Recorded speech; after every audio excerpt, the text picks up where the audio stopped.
If you hear a dishwasher in the background, that's actually our dishwasher going. We couldn't figure out how to pause it.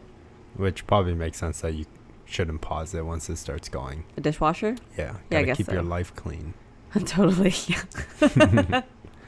Totally. That's, yeah. Adulting is hard. Adulting is hard. Actually just recorded an episode yesterday, so I'm quite surprised that he was like, let's record a podcast tonight. And I'm like, really? We just recorded one yesterday. It's but just okay. a conversation. I guess, but I don't know. You felt really excited, so. Yeah, I figured might as well do it. We got some energy going. We got some good food. We did have good food. It was very good. It was a HelloFresh pack of meatballs and potatoes. Yeah. It was very good. I still actually don't know how economical Hello Flesh. Are you a cannibal? HelloFresh it actually is. Like, I think it's kind of nice that like they give you all the ingredients, but you know, it's kind of made for like a single meal, I guess, but yeah, it does go bad pretty fast if you don't eat it right away. Yeah, I think that's one thing I've noticed. But then again, we're not that great about like eating all the stuff in our fridge either way, so. That's true. The veggies do go bad really fast, but I kind of like it because I feel that there is some sort of portion control, because every time we've made a meal, they've been like huge portions. Yeah, they look like huge portions, but then we finish everything. It's like a white man's portion. I beg to differ. Okay, I think it's like an Asian person portion. What? Yeah, we eat a lot. All the rice, the bread, carbs. Oh my god, is that why when I turn sideways, it's just our tummy touch? That's a weird thing to say. Anyway, we were supposed to talk about the question that you wanted to. Well, no, you share like what you were talking about on the sofa that I thought was going to be quite a fun conversation. Yeah, well, okay. So the question was, when you were younger, where did you think your life would be in the future? When I was a kid, I watched a lot of Hong Kong dramas because that was my way of trying to understand Cantonese, and also my parents really enjoy watching Hong Kong dramas, and so a lot of what I pictured my life would be was really based on the current drama that we were watching at the time, because it's kind of like a Korean drama in terms of the length of how long-winded and how many episodes there are in a season, and for the stories to develop it takes quite some time, but it's also really fun to watch because it's always like a successful lawyer falls in love with XYZ and then family drama, yada yada yada. But anyway, or you're a doctor. There's no option C. Yeah, you're a lawyer. Every Asian parent's dream. You're a lawyer or you're a doctor. Well, sometimes you're a policeman or whatever, but I don't think that's their dream. Yeah, I don't think any Asian parent goes like, yeah, I should be a policeman. No, that's against the grain.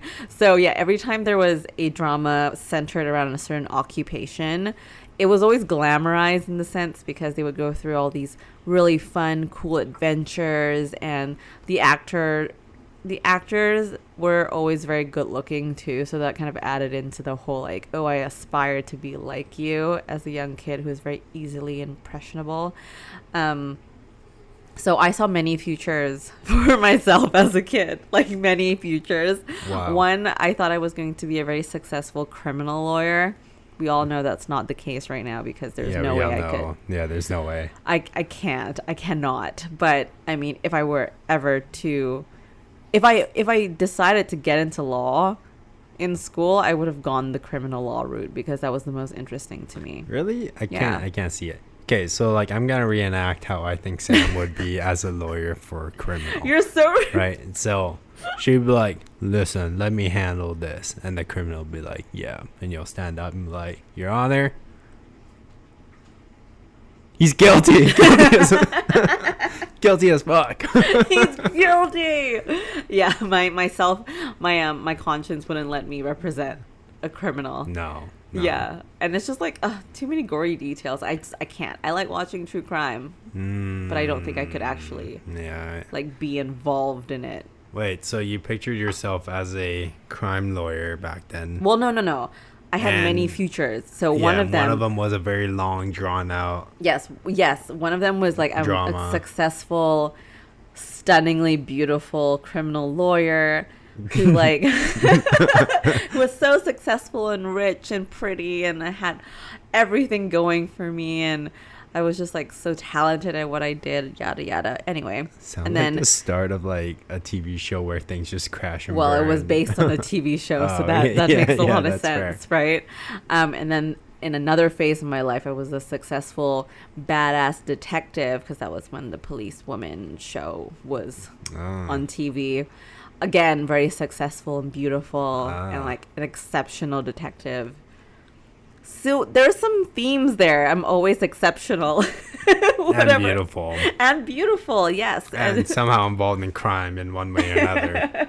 Well, I don't know what crime, but Well, you're either represented as a lawyer for criminals, or you're trying to put them in jail. oh my God, you're right. So That's so funny. and every other time that I walk into the living room, she's watching like this murder mystery that's never been solved. I know it's funny because every time Albert walks out, it just so happens to be a part of the show where it's like, and then he chopped her up. He just like walks out, looks at me, and turns back around and walks away. Save me.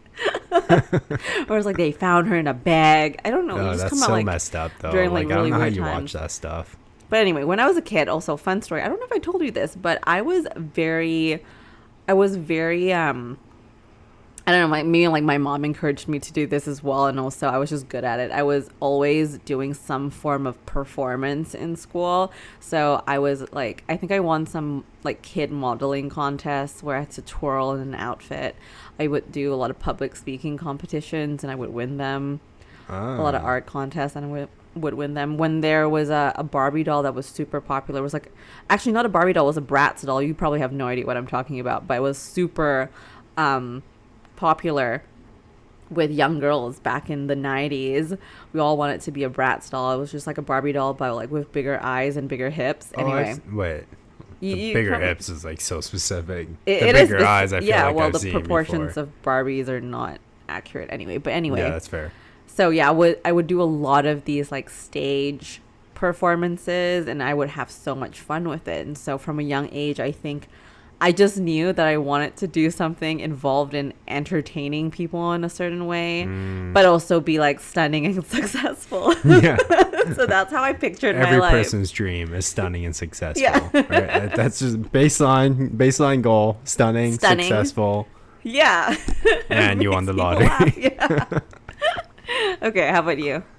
I never thought about it to that degree. Honestly. Oh, okay, what do you think about though? Do you have any aspirations, or as a kid, like was there something cool that you wanted to do? No. My I feel wait.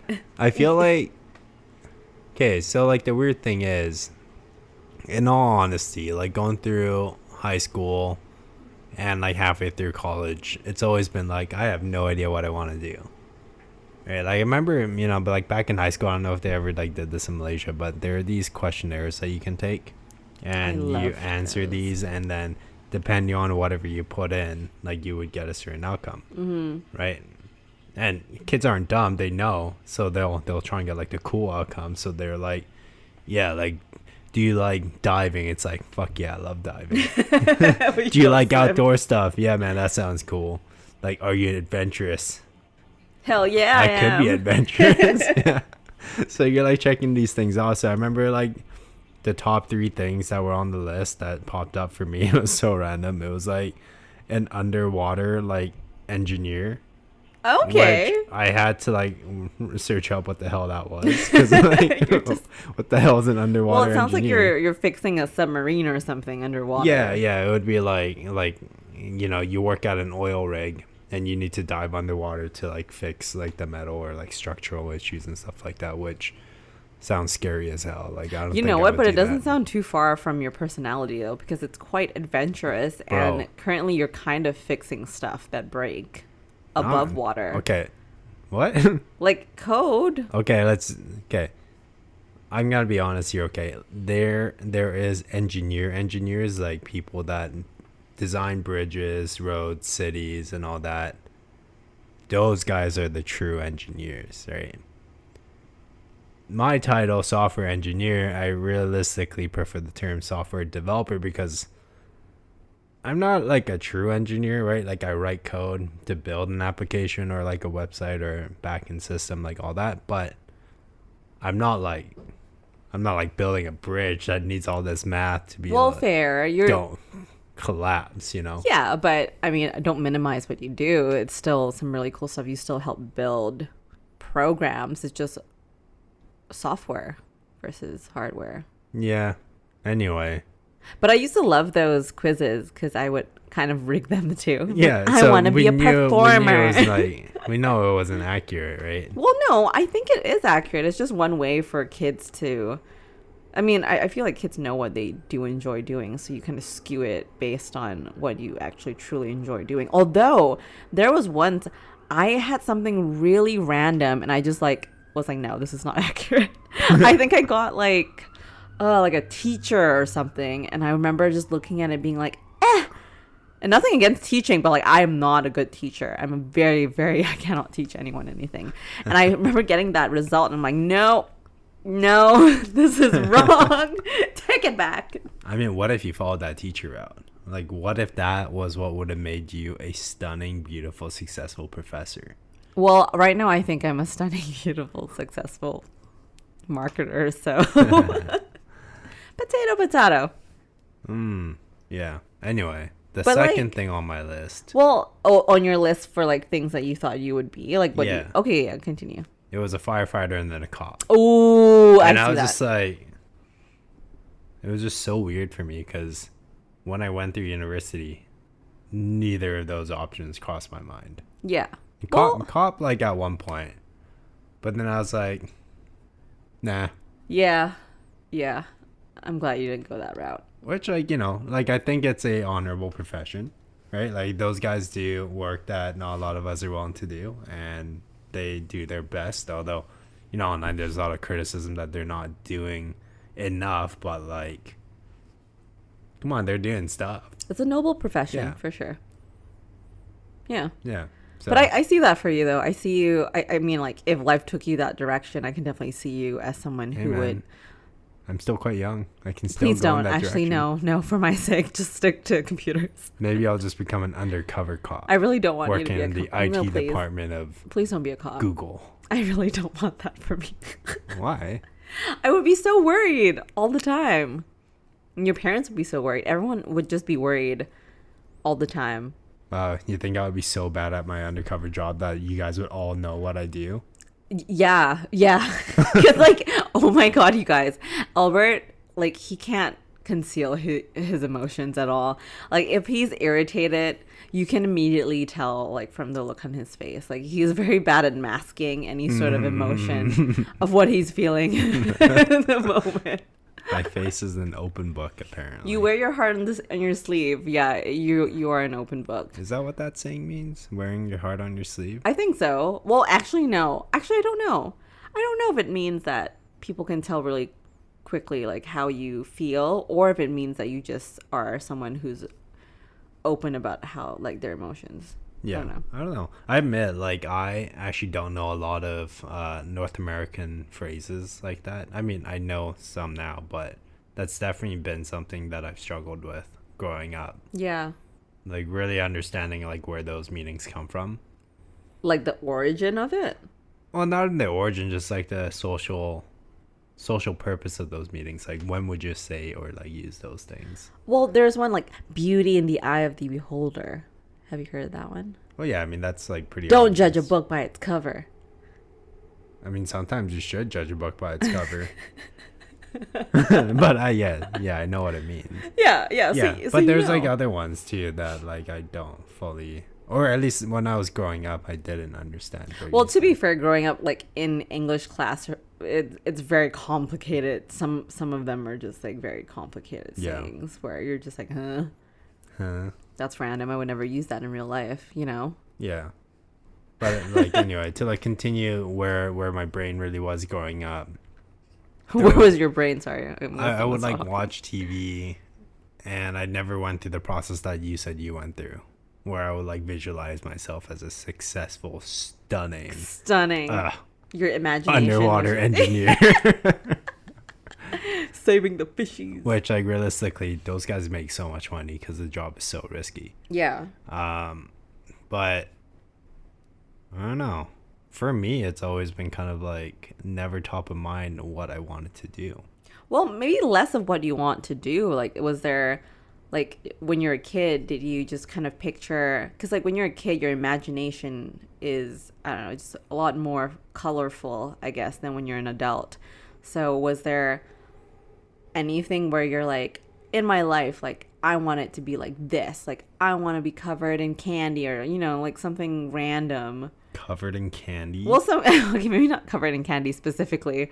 What kind of kinky like, shit is this? You just want to have candy houses, or like, I don't know, man. Like, do you watch Disney growing up? Yeah, I guess. But it was like Lion King, and I wasn't about to be like, I want to be a lion. I want to be Mufasa. Mufasa gets like thrown off a cliff. Or Simba. I don't want my dad to die. Yeah, oh no. By my uncle too. Like, damn. Life. No, I don't know. Disney is like a bad example, I would say. Okay, but was there anything like that where you're like just? Did I want to be Ariel? Half fish. Oh fuck! I'm hungry. I could go for some sushi I right could just now. eat the bottom half of my body. That's weird. No, but like, was there anything? No. I don't think. I don't know actually. Because I feel like growing up, I've really just gone through a process of maybe I'll try this, and then being like, I don't like it, and then I'll try something else. So it's always kind of been like, actually, it's kind of like something called a greedy algorithm. So in programming, what's the greedy algorithm? So a greedy algorithm is like where you make the best decision based on your local information, instead of like looking at the wider picture. So it's like if I take one step, I look at what's in front of me, and then I take the best decision, and then I look at what's in front, and then I take the best decision. But so that is like considered a greedy algorithm, but it's never always the most optimal because you're not looking at the whole picture and then making your decisions based off the whole thing. So are you just looking at what's one step ahead of you and then just kind of like trying that out and then going? Yeah, I would say like growing up, that's been more so what I've gone through. Okay. It's like try something out, don't like it, change. If I like it, then continue. If I don't like it, then change. And so it's kind of been like... Well, I mean, that's kind of cool too, because then you're not like thinking about or like aspiring to be something, because you're just doing it. Right? Like instead of thinking like one day I want to do this, you're just like, I'm just going to do it. And you do it. To be honest, I think people that have those plans and work towards those plans, like I would say you're one of those people. Mm-hmm. Like some of them do really well, right? Like, because they have a clear vision of where they want to end up. So then they take specific actions accordingly. Because I never practiced that skill or like had that intuition or, you know, foresight for these things growing up. I don't like it. It's just like me too, right? It's nothing that like was a factor causing me to be like this. You can look one step ahead, and I'll think about the big picture, and then we'll work together. That is really where I'm really glad that we're a bit different in that regards. Yeah, like we balance each other out really well. We were also browsing that same site we were looking at the past episode on, like, actually before I jump into that, are you done with your thoughts? Thank you for asking. Yes, I am. I wanted to make sure that no, I was you done. You got everything out. I mean, I think I made it pretty clear that my brain was like relatively empty going up, except for the few steps I could see in front of me, and then I would just make this. I like that we're different though. I feel like that complements our relationship. Like we're able to see like both sides, which is quite nice. Yeah, and also like growing up, we adapt and change a little bit too, right? So I think now I like look a little bit further forward. Talking about we're back on this website that has like a ton of questions that you can talk about with your partner to help strengthen the relationship. It's just like questions where, you know, it helps just start a conversation and you just learn about each other a little bit more. Some of these questions don't really feel like it's meant to make the relationships like better though. I feel like some of these are just like, let's just stir the pot. And well, sometimes stirring the pot is fun though, and you learn a lot more about people when you stir the pot. But it's and make them upset. Yeah, Okay, yeah, but we're talking about strengthening our relationship or like any couple's relationship is what you just said. Yeah. Why would you unnecessarily stir the pot with something that's like just not necessary? Like, for example, here's a question here. Is it ever acceptable to cheat on your partner? Well, it's a topic of conversation. I feel like that would be quite interesting to like just tackle and just have a conversation about, because where will it lead? You don't know yet. Actually, I never want to talk about this. The answer is no. Well, yes, the answer is no. If you're but gonna I'm cheat, saying, just break up first. Yeah. How hard is it? Obviously, like not that hard. True. But the question we chose for today's episode is something that's pretty close to home. It is. Okay, so the question is it ethical? Is it ethical to have a romantic relationship with a coworker? Forget this is how we met. Right. Yes. Well, okay. What does ethics have to do with like a romantic relationship with a coworker, though? I'm assuming it's coming from the perspective of like HR. You know, like, is it, because you know how some companies are like, you can't date within your, like, the company or within your teams, because that, like, however the relationship progresses, that has effects on how you work together, and then inadvertently affects the company, yada, yada, yada, yada. So that's what I kind of gather from the thought, like, ethical. That's true. I've definitely seen the past companies where if you do disclose it, they'll move you to separate teams. Yeah, just to reduce the risk of... Because you don't want personal drama mixed up in team drama. Because team drama could already be too much. So... Yeah, and it just makes things awkward. Yeah. Too, right? And HR, I'm just going to plug it out there right now, is working for the company, not for you. Yeah, HR never works for the employees. Let me just say that. Yeah, no, the HR is for the company. Whoever believes otherwise, just no, that's not it. Like, the company hires an HR professional. Yeah. So yeah, that's how I read the question. I don't know. Do you agree? Yeah. Okay. So let's say we base it off that. Yeah. I guess there's other like factors too. Like, what if you're like in a position of power, like you're a manager and they're like your direct report? Yeah, that's kind of weird. In that case, it's like, move them to separate teams, right? Like, they for can sure, no longer, because there's a power play there, and like also a lot of opportunities for miscommunication and misunderstandings when it comes to favoritism and everything too. Right? And like, even if you're not showing favoritism, I think it'll be very hard to prevent like other people on the team from thinking there's favoritism. That's tricky, right? But it's funny, and it hits close to home, because Elbert and I, when we first met, it was at a job, and we were technically on the same team, so they didn't have specific rules that said because it wasn't a proper job. it was definitely very messy, but like, there was no rules that said you couldn't date each other. If anything, there was a lot of like intermingling, if you know what I'm saying. So, I mean, I feel like the general HR rules here don't really apply. But I do think that if we had different personalities, like, I feel like we're both pretty mature, even at that young age. But if we had different personalities, and didn't go well, it could have ended up being quite awkward for the rest of the team, I guess. Yeah, I mean, I guess the nice thing was that you chose who you got to partner with. Yeah, it was a bit more flexible. So we didn't have to partner with each other.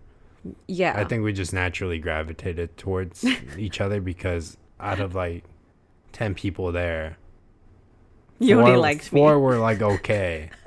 The other 6 were just batshit crazy, or just annoying to be around. Yeah. I think so too, actually.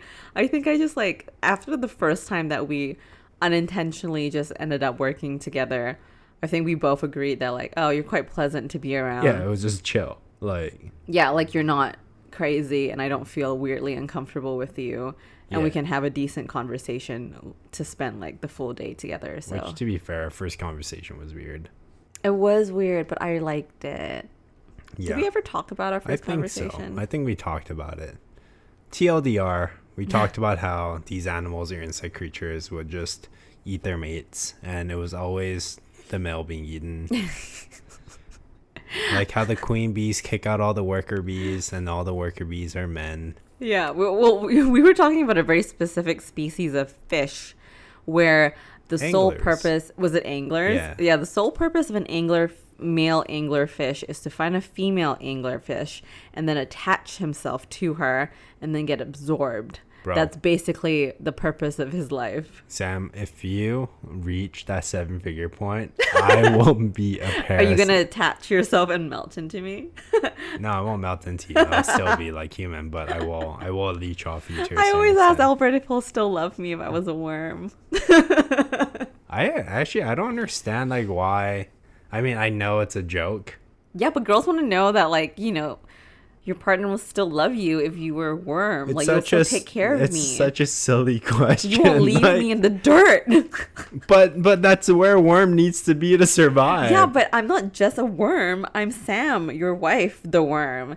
And, like, I expect you to be like, no, honey, I want to create a nice little safe environment with soil, but then which is in dirt. Closed gate. Yeah, but then I'll feed you so you never need to look for food as a worm, and then like give you a worm mate so you don't have to be alone, but I'll take care of you in the comfort of your home, but inside your aquarium. Wow. Okay, one, super hypothetical, right? Like, no one's gonna turn into a worm. And two, if I turn into a worm, I would take care of you. if I turn into a worm, I won't even have a brain to remember who I am. So you can just, like, I don't know, hang out with me for like a week, and then what is the lifespan of a worm in the first place? know. Like, do I even live that long? I don't know, but my job would be to keep you alive and to keep you happy, and then give you a female worm so you can make worm babies. What? And I want you to not be alone. Anyway, how did we get here? Oh yeah, we were talking about anglerfish. Anyway, like going back to the is it ethical to have a romantic relationship with a coworker? I think the answer is yes, right? Is it ethical? Okay, yeah. Okay, so I mean, how is it like? Okay, it's only unethical if you don't disclose it, I would say. okay, yeah. So if you're keeping it under wraps, Yeah. then it's unethical. Yeah. Okay. And let's be real. Like, any team is going to realize there's shit happening. Yeah. They'll know. Yeah. People know things. Yeah. Yeah. Like, you think you can keep it under wraps? Like, maybe. Like, It's gonna be hard. 10% of you can. The other Yeah. 90% are gonna be like, slap you in the ass when you're walking by. It's like, I don't think you should slap fuck, shouldn't have done that anyone at work. in the ass in work anyway. Yes, but I'm sorry. Let me take that back. I don't want to get canceled. okay, so yeah, I think I agree too. I think it's fine to be in a romantic relationship with a coworker because you can't control who you fall in love with or who you're attracted to, right? As long as you disclose it. Yeah, you're right. I think if you're in different teams, though, it doesn't really I think matter you would as much. still disclose it. Yeah, you would Right. still disclose it, but it's not like as pressing an issue versus like if you were on the same team, like if you were working very closely together. Yeah. If it was a manager and team member kind of relationship, though, that's a little bit weird. Well, it's not weird. That's a little bit more complicated. Yeah, I mean, as long as they move you to separate teams. Yeah, but what if they can't move you anywhere? I feel like depending on the circumstance, they might tell one of you to quit. Yeah, is that ethical though? I don't know. Is that a thing? I don't know. That's a good question because I'm wondering, like, under like laws, are you allowed to fire someone purely based on like if they're having a relationship? Maybe not. Anyway, I'm not an HR professional. Neither am So- I. But yeah, I think it's fine. Yeah, Keeps life interesting. I like the hardest part really would be how do you keep your personal life and your work life separated when you're at work? Like Yeah. if we're working together and I make a mistake and Sam is just like, this idiot. This idiot. I love him like as a person But what outside an of work, idiot. but my God, does he suck at his job? Yeah. Like how do you like balance that? Because I feel like if I had to receive constructive criticism from my partner that I'm working with because I sucked at my job, eventually it might bleed into like my personal life. Oh, for sure. right? Especially if you're someone who's not good with taking critique, or just, yeah, some people don't like it if like their female partner is a higher rank or makes more money, etc. There's like politics That's involved. fine, man. Well, to you it's fine, but like, I mean, that's where a lot of conflict can happen, right? Like if you're working on the same team, then it gets really weird and you can't be honest. Well, that's when it comes into play. Like, hey, maybe you should just move people into different teams. I want to dive into that like whole power dynamic thing between like men and women. Have you heard this like whole trad wife thing? It's not a trending thing to be a trad wife, but do you want to explain like what a trad wife is? I mean, okay, so I haven't looked into it too much, but like a trad wife is literally just like you're a stay-at-home mom, right? Like you're taking on those traditional roles of motherhood. Okay. Whereas if you're not a traditional mom, then you have your own career and like you're putting yourself first. And even if you have kids, like you might choose not to be a stay-at-home mom. Like you'll go to work, take care of the kids, and the parents like kind of balance the responsibilities. Okay, so like trad wife is traditional wife? Yeah. Okay. Yeah. Okay, so gender, like old school gender norms would apply. Like, oh, the woman stays home and cooks, takes care of the kid. The man, blah, blah, blah, blah. Yeah. Okay, interesting. But like, okay, anyway, basically, and stuff I've read is that, I don't know, there's a whole bunch of influencers somewhere in the US and probably other parts of the world too, where they're promoting this idea of like a trad wife, saying like how amazing their life is and blah, blah, blah. Which, you know, maybe it is, maybe it isn't. Who cares? But like, you do you. Don't force it on other people, kind of deal, right? Mm-hmm. But the thing that kind of gets me is there are these like topics where I guess men are picking up on this as well, and I don't know what it is, but like their masculinity like takes a hit when they find out that they're not the sole breadwinner and they can't let their wives be like a trad wife.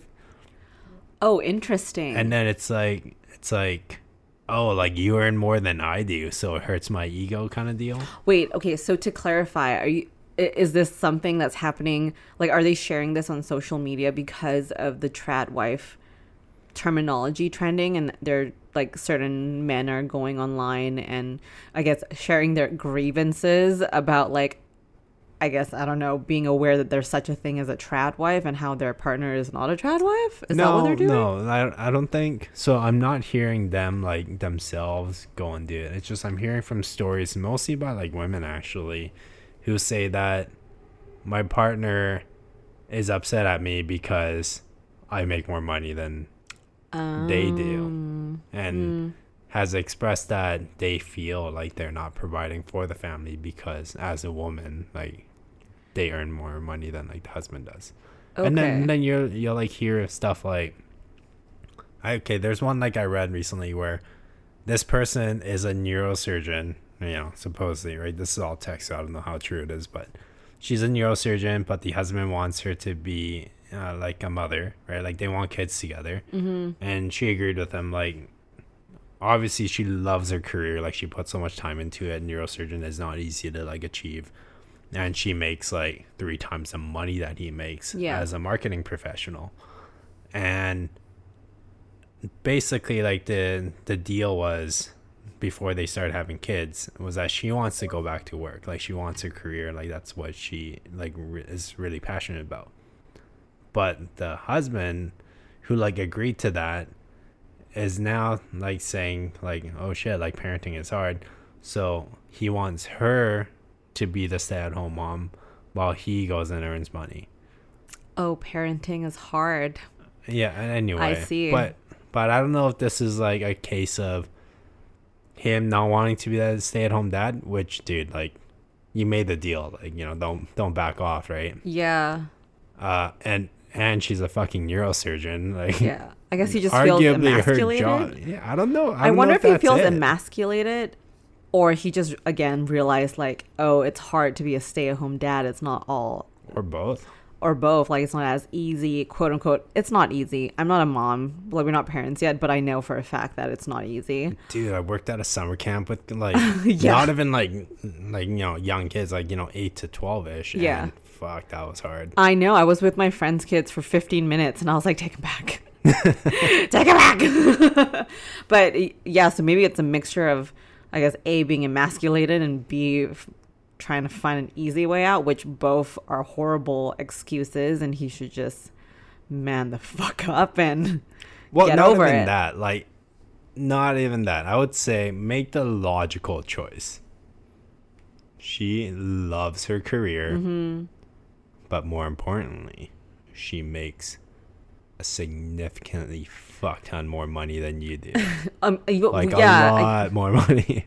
Yeah, but I don't know what it is. This is definitely not a new wave, though. Like, I feel like for years, like, conversations surrounding power dynamics between men and women and how that turns during relationships have been ongoing. Like, it's maybe because of social media, it's more prevalent. Like, you read about it a lot more, and people can talk about the issues that they're facing in their relationships a lot more freely. But it's definitely something that is a conversation that has, like, women's been hearing for forever. It's like, why do we need to minimize who we are to make our partners feel better about themselves, right? How about you step up to the plate?